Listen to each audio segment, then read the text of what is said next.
السلام علیکم ورحمت الله وبرکاتہ. دوستانو موږ ستاسو خدمت کې بیا راغلی یو او یو مفید خبرې باره کې تاسو له موږ معلومات درکو.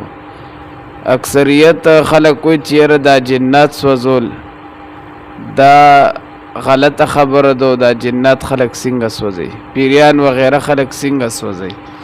نو دا ټیک دی، دا د قرآن او احادیث نه ثابت دي او مخکې دور کې د سلیمان علیه السلام دور کې هغه هم سوځولی دي او هغه دغه رنګې بند کړي دي او داسې شیزونه دي په دې قرآن کې الله رب العزت په بعضې صورتونو کې دومره طاقت یې خوستی دی چې ته کله هغه پوړی کراس کړي او دغه د دې طریقې زده کړي نو الله رب العزت تعالی بیا دومره طاقت درکوي چې ته په هغې باندې د پیري طاقت ختمولی شي او هغه پې سوځولی شي.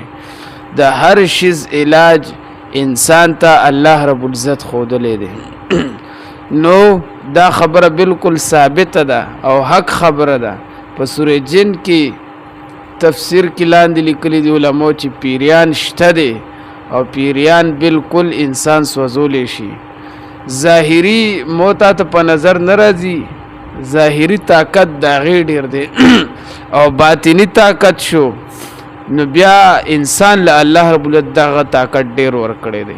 او بل شرافت شو، شرافت هم الله رب العزت انسان له ورکړی دی، پیری له او جن له نه دی ورکړی. جزاکم الله خیره.